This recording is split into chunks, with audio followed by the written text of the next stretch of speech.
Salam dostlar, hamınızı xoş gördük. Deməli, bugündən etibarən yeni bir silsiləvi çıxışlara başlayacağam. Əsas mövzu burada klassik məntiq elminə aid olan iradlar və şübhələrdir ki, onları müzakirə edəcəyik. Nə qədər əsaslı olub-olmadığını müzakirə edəcəyik. Mən müxtəlif kitablardan müxtəlif paragraflar seçəcəm və onları bir növ müzakirə edəcəyik.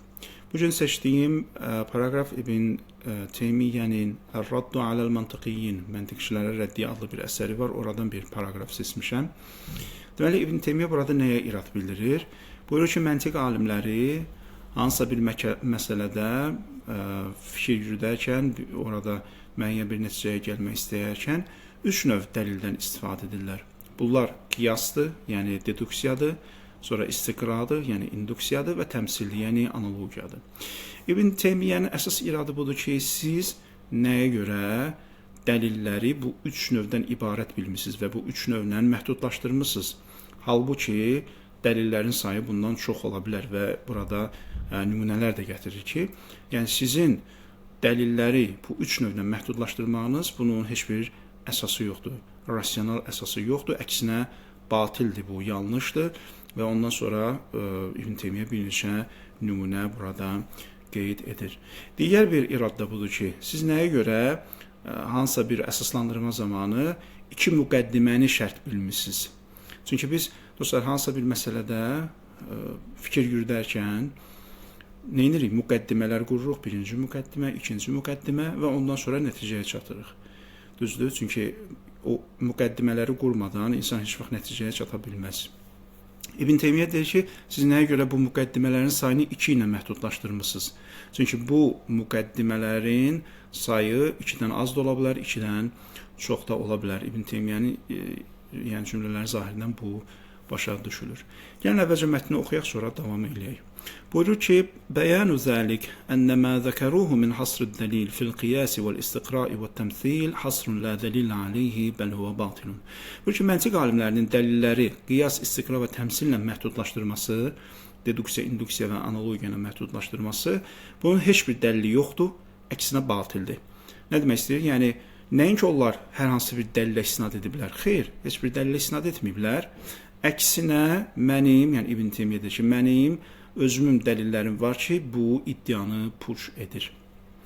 Sonra bu ki, və qavluhum aydan innəl ilməl matlub la yahsulu illə bi muqaddiməteyni la yazid və la yanqus qavlun la dəlil aleyhi bəl huvə batil. Və həmçinin nəticənin iki müqəddimə ilə şərtləndirilməsi, yəni hansısa bir nəticəyə çatmaq üçün orada iki müqəddiməni şərt bilmək buyurur ki, bu da yanlışdır.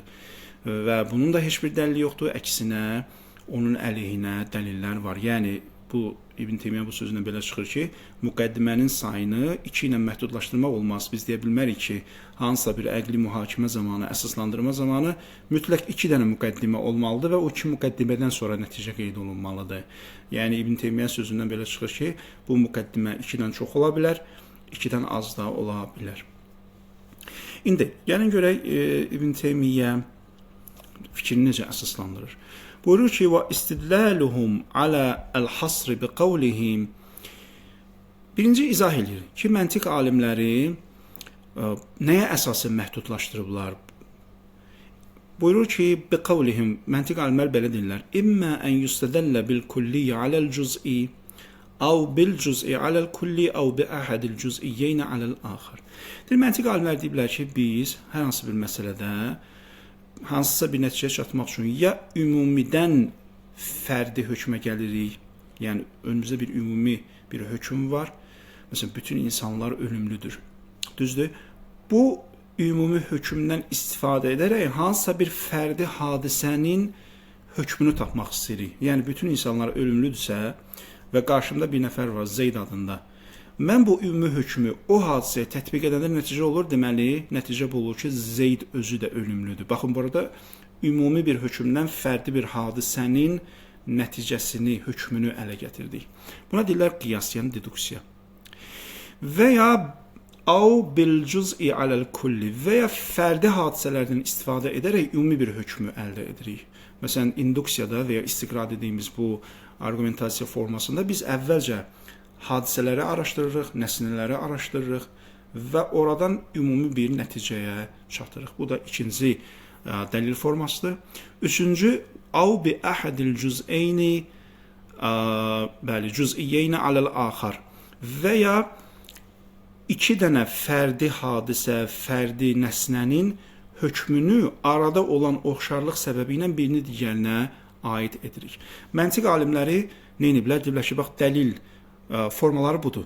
Ya biz ümumi bir hökmdən xüsusi bir hadisənin hökmünü təyin edirik, ya xüsusi hadisələri araşdırıb ümumi bir hökm çıxarırıq, ya da iki nəsnə arasında, iki hadisə arasında olan oxşarlığa görə birinin hökmünü digərinə aid edirik.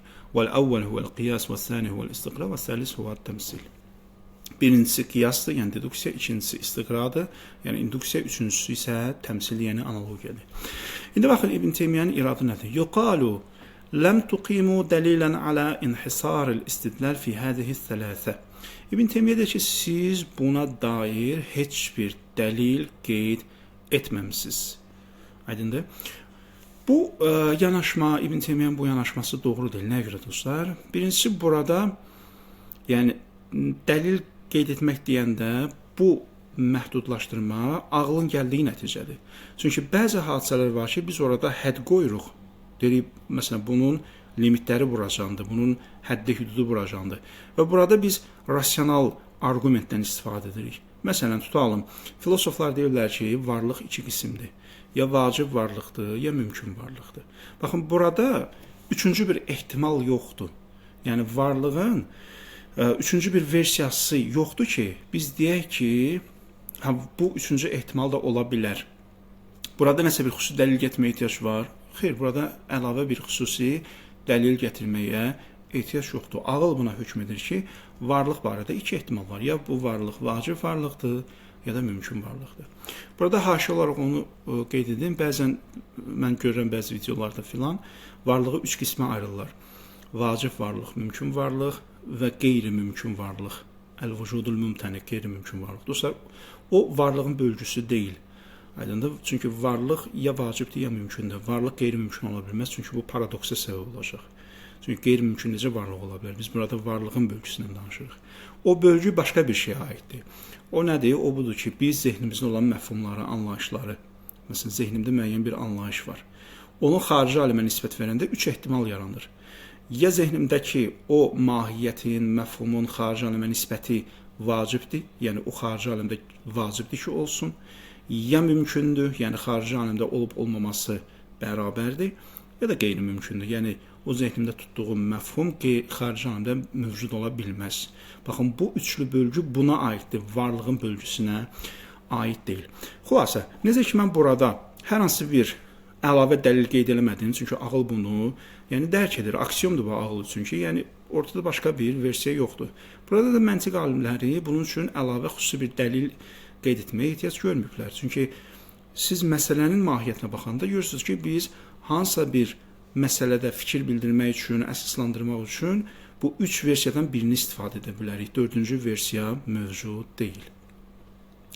فَإِنَّكُمْ إِذَا عَنَيْتُمْ بِالْإِسْتِدْلَالِ بِجُزْئِيِّ عَلَى جُزْئِيِّ قِيَاسِ التَّمْثِيلِ لَمْ يَكُنْ مَا ذَكَرْتُمُوهُ حَاصِلًا. Sonra deyir ki, əgər siz cüz'idən, o ki, yuxarıda qeyd elədi, üç forma var, dəlilin üç forması var. Onlardan biri fərdi hadisədən başqa bir fərdi hadisəyə hökmü ötürməkdir, arada olan oxşarlığa görə. Deyir, əgər siz bundan məqsədiniz qiyas idisə, qiyası təmsil, yəni analogiyadırsa, o zaman sizin dediyiniz bu hökmündən bu nəticə çıxmır ki, ortada yalnız üç növ dəlil var. İndi, İbn Teymiyyə bunu deyəndən sonra axı o da fikrini əsaslandırmalıdır və qeyd eləməlidir ki, nəyə görə deyir ki, dəlilin formaları üçdən çoxdur, üçdən məhdud deyil. Buyurur ki, وَقَدْ بَقِيَ الْاِسْتِدْلَالُ بِالْكُلِّيِّ عَلَى الْكُلِّيِّ الْمُلَازِمْ لَهُ وَهُوَ الْمُطَابِقْ لَهُ فِي الْعُمُومِ وَالْخُصُوصِ وَكَذَلِكَ الْاِسْتِدْلَالُ بِالْجُزْءِ عَلَى الْجُزْءِ الْمُلَازِمْ لَهُ. Buyurur ki, ortada iki növ başqa bir dəlil forması da var. O nədir? O budur ki, ümumidən ümumiyə keçid almaq. Çünki biz yuxarıda nə dedik? Ümumidən xüsusiyə keçidi var, xüsusidən ümumiyə keçid var, bir də iki xüsusi arasında keçid var. Deyir axı, ümumidən ümumiyə keçid, bu da mümkündür. Və həmçinin xüsusidən xüsusiyə keçid, bu da mümkündür ki, bunlar arasında bir bağlılıq var. Məsələn, ümumidən ümumiyə keçiddə biz ümumi hökmdən istifadə edərək başqa bir ümumi hökmü əldə edirik. Xüsusidən də xüsusiyə keçiddə bir xüsusi hökmdən başqa bir xüsusi hadisə barədə hökmü əldə edirik. İbn Teymiyyə deyir ki, baxın, bunlar nə qiyas deyil, nə istiqra deyil, nə də təmsil deyil. Yaxşı, İbn Teymiyyə bunu dedi. Dediyi başqa növ əsaslandırma formaları da var, dəlil formaları da var. O nədir? Ümumidən ümumiyə keçid, xüsusidən xüsusiyə keçid. İndi görək hansı növ misal gətirir. Buyur ki, وَهَذَا كَالْاِسْتِدْلَالِ بِطُلُوعِ الشَّمْسِ عَلَى النَّهَارِ وَبِالنَّهَارِ عَلَى طُلُوعِ الشَّمْسِ وَلَيْسَ هَذَا اِسْتِدْلَالًا بِكُلِّيٍّ عَلَى الْجُزْءِ بَلِ الْاِسْتِدْلَالُ بِطُلُوعٍ مُعَيَّنٍ عَلَى نَهَارٍ مُعَيَّنٍ اِسْتِدْلَالًا بِجُزْءٍ عَلَى جُزْءٍ. Baxın, çox qəribə bir misal gətirir. Misal belədir. Məsələn, biz günəşin çıxmağı ilə səhərin meydana gəldi. Səhər deyəndə burada nəhar sözü ərəb dilində, yəni sübhdən məğribəcən olan o zaman kəsimini əhatə edir. Yəni gün çıxandan gün batanacan olan zamanı əhatə edir. Deyir ki, baxın, günəş ki çıxdı, səhər meydana gəldi, düzdür? Mən günəşin çıxmağını əsas gətirib səhərin varlığını nə edirəm? Əsaslandırıram. Və burada, baxın, diqqət eləyin, deyir ki, bitulu'i muayyan ala nahari muayyan. Yəni burada ümumi bir hökm qeyd etmir ha. Deyir ki, baxın, tutalım, söhbət bu gündən gedirsə, konkret bu gündən. Bu gün günəş çıxıbsa, bu gün o çıxan günəş bu gün səhərin varlığına dəlalət edir. Baxın, bu gün çıxan günəş tulu muayyandır, müəyyən bir günəş çıxmadan söhbət gedir. Bu gün çıxan günəş bu gün olan nəyə dəlalət edir? Meydana gələn səhərin varlığına dəlalət edir. Baxın, burada məntiqi xəta nədir, dostlar? Burada məntiqi xəta odur ki, İbn Teymiyyənin dediyi bu nümunə ümumiyyətlə məntiqdə o dəlilin mövzusu deyil. Yəni, məntiq alimi gəlib, çıxan günəşə baxıb, hansısa bir nəticəyə çatmır. Nəyə görə? Çünki bunu zaten biz hiss üzvlərimizdən dərk edirik. Bu bədihidir, aksiyondur. Yəni, tutalım, məsələn, başqa bir nümunə deyim. Bir insan yolda gedəndə, məsələn, maşın dəyir və o maşın dəyməsi nəticəsində insan yıxılır, tutalım, yaralanır ya dünyasını dəyişir. Burada mən maşının həmin adama dəyməsini əsas gətirib, həmin adamın yaralanmasını və ölməsini əsaslandırıram. Baxın, bu məntiq aliminin işi deyil. Bu, məntiqçinin araşdırdığı bir mövzu deyil. Niyə? Çünki burada ümumiyyətlə məlum olmayan bir şey yoxdur, axı, məşhur olan bir şey yoxdur. Məntiq alimi bu dəlillərdən niyə istifadə edir? Məntiq alimi bu dəlillərdən ona görə istifadə edir ki, onun üçün qaranlıq qalan bir məsələni üzə çıxarsın. Yəni, bu dəlil formaları ilə onun üçün məşhur olan bir şeyi məluma çevirsin. Məntiq alimləri bu dəlillərdən onun üçün istifadə edirlər. Amma sən ki, gördün, maşın vurdu, tutalım, hansısa bir şəxs yıxıldı, öldü. Burada sənin üçün məşhur qalan heç nə yoxdur ki, sən deyəsən ki, burada nə var? Mənim üçün məşhur qalan bir şey var. Mən bunun vasitəsilə hansısa bir məşhur olan bir şeyi özüm üçün əsaslandırdım. Bəli, maşının dəyməyi onun ölməyi üçün və yaralanması üçün səbəbdir. Burada arada səbəb-nəticə əlaqəsi var, bəli. Yəni, kimsə məndən soruşsa ki, və ya o hadisəni müşahidə edən bir şəxsdən soruşsa ki, nəyə əsasən bu uşaq öldü və ya qız öldü və ya oğlan öldü, bu insan öldü, deyəcəksən ki, maşın dəydiyi üçün. Amma bu əsaslandırma bizim ümumiyyətlə məntiqdə müzakirə edədiyimiz əsaslandırma deyil. Niyə? Bayaq dediyim kimi, məntiq aliminin əsas işi budur ki, mənim üçün məşhur olan bir şey var. Mən istəyirəm o məşhuru bu dəlillərin vasitəsilə kəşf edim, üzə çıxarım. Amma burada mənim üçün ümumiyyətlə məşhur olan bir şey yoxdur ki, mən gördüm və hadisəyə şahid oldum, ona görə bu aradakı əlaqəni bilirəm. Aydınsa, ona görə burada İbn Teymiyyə bu iradı yerində irad deyil. Niyə? Çünki ümumiyyətlə məntiq aliminin araşdırdığı mövzu bu mövzu deyil ki, sən gəlib deyəsən ki, bu ikisi arasında əlaqə var, mən birinin vasitəsilə o birisini əsaslandırıram. Deməli, onların dediyi dəlilin sayının 3 olması yanlışdır, xeyr. Sonra baxın nə deyir? وَبِجِنْسِ النَّهَارِ عَلَى جِنْسِ الطُّلُوعِ اِسْتِدْلَالًا بِكُلِّينَ عَلَى كُلِّ. Bu iki fərdi hadisə arasındakı əsaslandırma nümunə idi. Çünki İbn Teymiyyə deyirdi ki, əsaslandırma dəlil bəzən iki fərdi hadisə arasında ola bilər, iki fərdi nəsnə arasında ola bilər. İndi ikinci argumenti nə idi? Bəzən bu əsaslandırma iki ümumi şey arasında da ola bilər. Məsələn, ümumidən ümumiyə keçid, kullidən kulliyə keçid. Və burada nəyi misal gətirir?